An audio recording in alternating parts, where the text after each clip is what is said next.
On today's episode, we are going to be discussing a place that me and Kim have been meaning to get to for a while. Yeah. Probably one of the most popular haunted places in all of Ohio, called Gore Orphanage. I will say, going into this episode, I did not know much about it. Yeah. Actually, on Vermilion's own Chamber of Commerce website, they have pretty in-depth information, probably because they got tired of all the misinformation. Right. So we're going to be using, the majority of the information we're providing is going to be from this. But yeah, we did go there, so there's going to be some footage. We did some real light ghost hunting. By the time we got there, it was late, and there was a park ranger. So we did a little small EVP session, but we got nothing, so I'm going to not end up including that in the video. We might go back there in the future now that we actually know how to get to it. Yeah. Because we probably took an hour and a half trying to find it. Yeah, we just drove around Vermilion, looking for this place. I couldn't find an address online anywhere, and then it turns out Google Maps actually just knew where it was. So if I just would have specifically used Google Maps instead of Googling it, I would have found it. So if you're in the area and you want to look for it, just Google it. Yeah. Google Maps it, and it'll take you right to it. We're going to kind of do this, I guess, chronologically, so the history, but we're going to start off with what the Legend of Gore Orphanage is. Yeah. So I'll let Kim take it away. All right, so the legend is that an orphanage in Vermilion was engulfed in flames, and the screams of children could be heard from onlookers as this place just went up, and over 100 orphans perished in this fire. And of course, the supernatural thing is that you can hear the children screaming, you can see a building on fire, you can see ghostly lights, all this fun stuff. Right. So that is what the legend is. As with most legends, there is almost no truth to that. Gore Orphanage didn't really burn down. I mean, technically, I think some of the buildings did, but after they were abandoned, it almost sounds like they were burnt down more on purpose to kind of get rid of them. Yeah. But there is weird truths to the legend, which I think goes for a lot of legends. There's usually some kind of semblance of truth. Yeah. Something that's spurred the rumor in the beginning. So now we're going to kind of start with the actual thing that happened. So we'll start with the thing that was the first thing that I guess was built on the property, right? It was the mansion. Yes. The family by the name of Swift actually built a mansion on the property, and they lived there for quite a few years. Mm-hmm. They also did have children that passed away there and such like that. Yeah. But, because his name was Joseph Swift, and he was a farmer. And it says he came in bad luck in 1831. Swift's 5-year-old daughter, Trophinia, died. In 1841, his 24-year-old son, Heman, weird old names, he also died. Soon after, Swift's fortunes dried up due to poor investments in the railroad business. Now, this is probably the first thing that gets a little bit interesting, because the home was sold to a Nicholas Wilbur, who's a renowned spiritualist. And, spiritualists are big into the supernatural, like to hold, nightly seances and such like that. So then, of course, rumors started going that mysterious rituals and seances were being held at the house to conjure spirits of the deceased children that died there of the Swift family. Right. I mean, it was said there's rumors that his children were psychic and could basically talk to the dead children of Joseph Swift and stuff like that. While records and gravestones claim that 4 Wilbur grandchildren died from, what is that? Diphtheria. Yeah, diphtheria epidemic after the Wilburs moved from the home. Residents insisted that they died at the Swift mansion and were buried there, but it sounds like that wasn't true. Now, the home was abandoned in 1901, and I guess after it was abandoned, even back then, it was a popular place for teenagers to go and kind of run amok.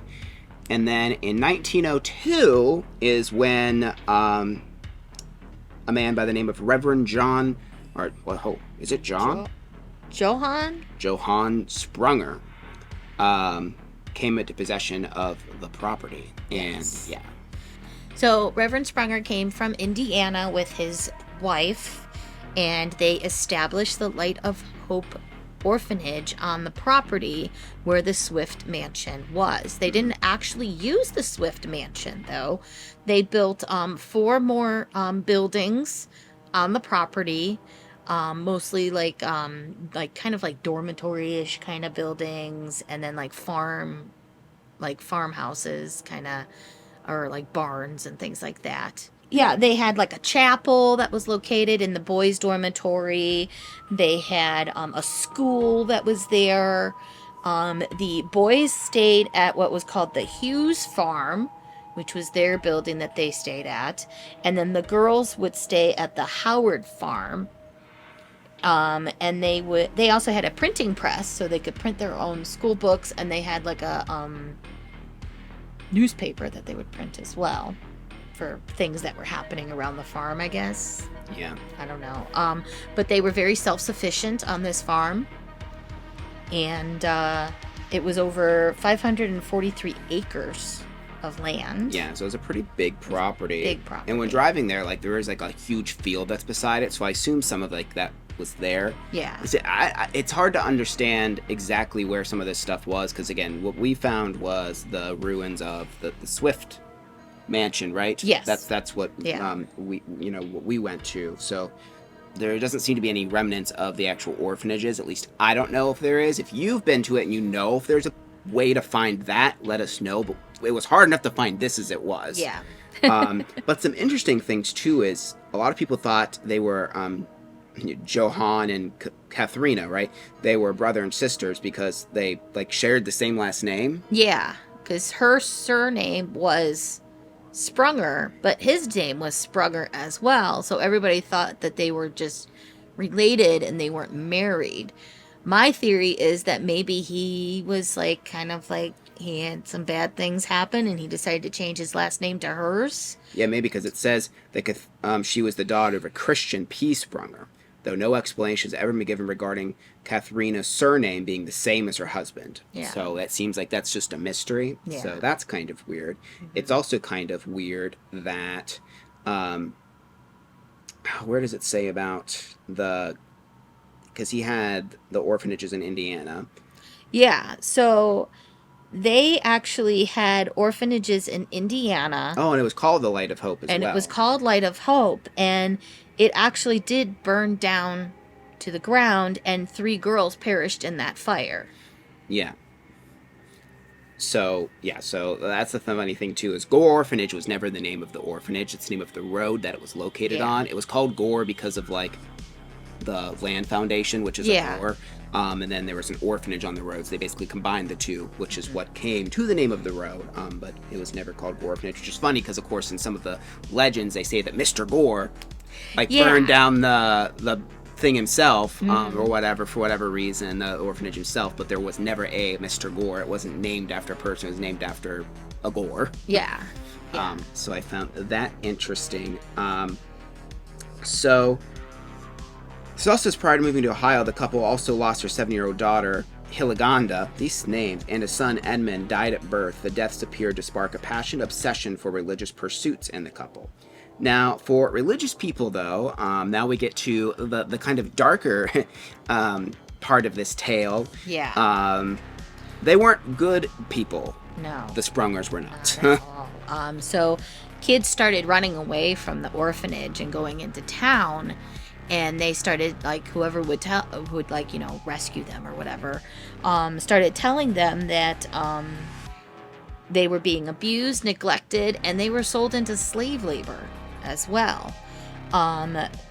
Actually, some of the children were rented out to neighborhood, other farmers in the area to work on their farms.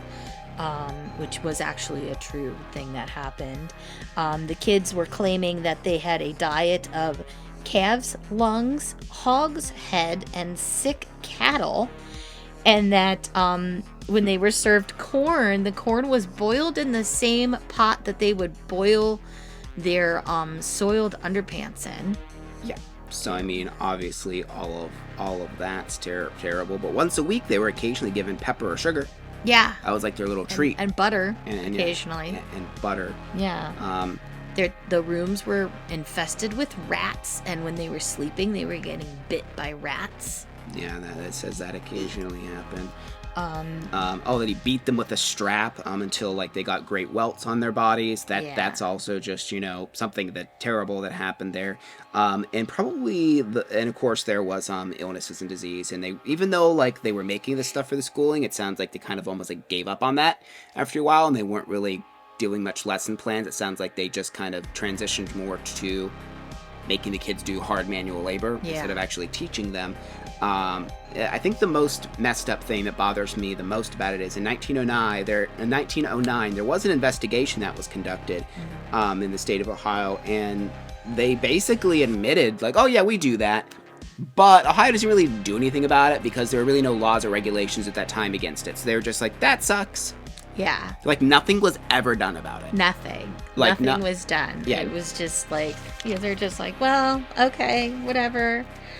Yeah. Because I mean, then this pretty much continued for a while. Because it permanently closed in 1916. Because it says Mr. Sprunger died 2 years after the investigation. The doors of the orphanage permanently closed July 1916. After years of financial troubles. It says Pelham Hooker Blossom of Cleveland bought the orphanage property, and they leased it to farmers for a period, then finally sold the land. It says the Hughes house, and again, I tried to find where this is because it says it still stands, at least when this article is written, so I don't know if it still does, but I don't know where the Hughes house is. Yeah. And basically the kids were given to like, sounds like other orphanages, or given to the guardians of family members, and that the nightmare finally ended. So, I mean, it wasn't crazy long time. You said it was like 13 years 13 years this orphanage was open for. That's it. And all that happened in 13 years, which is pretty crazy. Now, there is something that happened not too far from there that may actually kind of be the reason that there is the legend of the fire and the children dying in the fire. So, in what is now actually East Cleveland, it used to be called Collinwood. In 1908, 176 elementary school students were burned or trampled to death in a school fire. The children that were coming from the upstairs were coming down the steps. They were greeted by fire. Like, the steps were just engulfed in fire. They couldn't get anywhere. So they would turn around to try to go back upstairs, and the kids that were coming down would just trample them over, and they couldn't get back up. Yeah. The back exit of the school was locked, and when the rescuers tried to open it, when they did eventually get it unlocked, they found out that the doors actually opened inward. And so they couldn't open the doors because the children were pushing on the doors to try to get out. And they couldn't get the doors to move because the kids were just hysterics. And there was dozens and dozens of children in front of these doors. A janitor was actually accused of starting the fire. Which seems to be the thing. Janitors seems to get blamed for anything bad that happens in a school, like in like old like history of like schools. He actually tried to rescue a child, and he lost 4 of his own children in the fire. They did keep him under like they did keep him in the jail for a little bit under protective custody, because apparently the townspeople wanted to like basically lynch him, because they just were like, yes, he did it, let's kill the beast. They were upset, you know, because they lost their kids. But I think once they found out that, oh, he lost kids too, they kind of were just like, right. whatever. And I don't know if it ever said like what caused the fire. I don't know if they know for sure what actually caused the fire. No, it didn't say anything. It just said that a fire started. Right, because I tried to also find more information out about this, but really couldn't find too much out besides the fact that it did happen. But yeah, that's a lot of people believe that at time, like the families of the Collinwood and just people of that town were so, you know, distraught by the tragedy that they kind of projected this onto like, because at the time, this was right around the same time the investigation, this is 1908, so it was right around the same time that a lot of stuff was going on with Gore Orphanage, so it sounds like over the years it was kind of projected this story onto Gore Orphanage to kind of alleviate the horrific thing that happened in this town, which I mean might, you know, just be successful, because again, I had a really hard time finding any actual information outside of this thing from the Chamber of Commerce of Vermilion about Gore Orphanage, that this happened at this school in Collinwood. Yeah. So, I mean, yeah, so this is, I think, one of the rare instances, because like most of the time with like urban legends, there's not much merit to the story, or the true story is a lot less awful, or I feel like all of this is more terrible than just, I mean, like, don't get me wrong, the thought of a stranger burning down an orphanage to silence kids is bad, but all of these things combined, the abuse, the neglect, mixed with the school that was based off their true story that actually, like, are just really all these horrible things. Also just find it super interesting, the fact that a spiritualist did own this mansion as well. Yes. And was trying to contact the dead. Because that was one of, like, the old legends, too, was there was, like, this woman that would, like, set... I think it was the spiritualist's wife or something. Yeah. Stories were told that she would set a table 3 times a day and pass food to the children as if they were sitting there. At night, she would light a lamp and say, "Time for bed, children, come on," and then she'd put the kids to bed. Some said the children were psychic and could bring children back after they died. So, like, this woman would basically, like try and feed and, like, put to bed these, like, ghost children as well. So, I mean, there's just a lot of... history on the property, just a lot of like weird dark history. There's also a cool bridge going to the, it's actually like a park, so you are allowed to go here, by the way. You're not supposed to be there after dusk, it says. They said there was a park ranger that came there at dusk to like seemingly make sure people weren't back there. So I guess if you go there, if you're going in the later evening hours, just know that you're technically not supposed to be, but I'm sure a lot of people do. But this is one of those stories where there's like rituals, like the one says you're supposed to like drive up to the bridge, park, and then turn your engine off and exit the car, then take a little stroll, and you'll hear a sound that sounds like crackling fire, followed by screams or cries of little children, and that's a cue to truck it back to your car. But get this, you won't be able to start the car until you physically push it completely away from the bridge. Okay. My favorite one, and I think it's funny, they joke in this, it's from strangeandspookyworld.com, ritual 2 is that you basically have to lock your car with your keys in it, and the car is going to start on itself, so it jokes and says, make sure you bring a spare set of keys. Obviously don't do that, that's stupid, nothing's going to happen, your car's not going to start by itself, don't lock yourself out of your car in the middle of nowhere, because this isn't like... When you're going here, it looks like you're going to a haunted place. It's a creepy world. Like, you get the full ambiance, which, you'll be able to see from a lot of the footage. But... Like, there were deer, like, standing on the road, like, what are you guys doing here? There's so many. Oh, yeah, there's a lot of deer. It was crazy.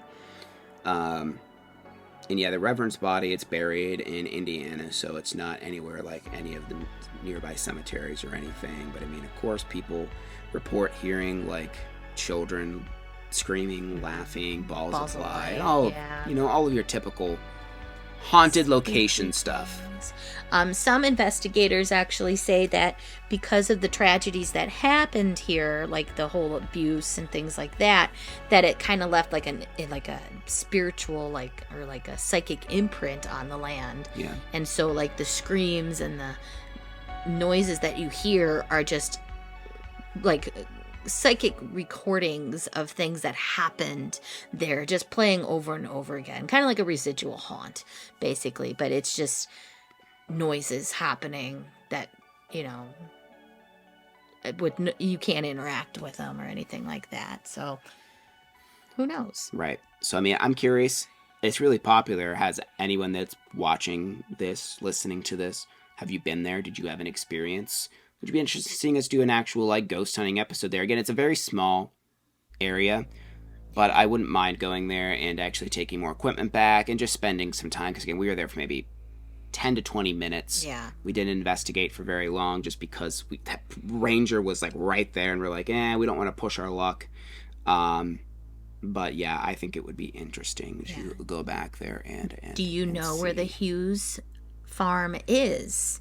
If you do know that, please let us know so we can find it, because we would like to go back there. Yeah, because it was like the Hughes house or something like that, the Hughes mansion. But yeah, because it says that it's still there, so I don't know, because I don't know how old this article from the Chamber of Commerce website is. But yeah, all in all, I definitely think it's a very interesting story. Mm-hmm. It's one of the probably local legends that has the most depth around here that I've seen. Yeah.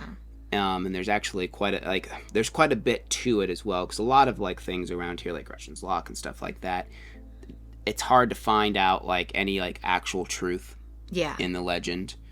And I think it's interesting that the Vermilion Chamber of Commerce, like, we're just gonna make a big article, because it is like the first thing that comes up whatever you search this. Yeah, it's really strange that like they would do that, because usually a lot of these small towns are like, they really stray away because they don't want people going back there. They don't want them to vandalize things. Yeah, I mean, they even talk about not just the history, but the reported like things that people like see, like ghosts and stuff like that. But so let us know what you think. And thank you very much for watching and or listening. If you're watching, make sure you subscribe and click the notification bell so you don't miss any upcoming videos. If you're watching this when it actually comes out, it's getting very close to Halloween time, so expect loads and loads of more content as we go to haunted houses and review them. So, thank you very much, and we'll see you in the next one. Bye.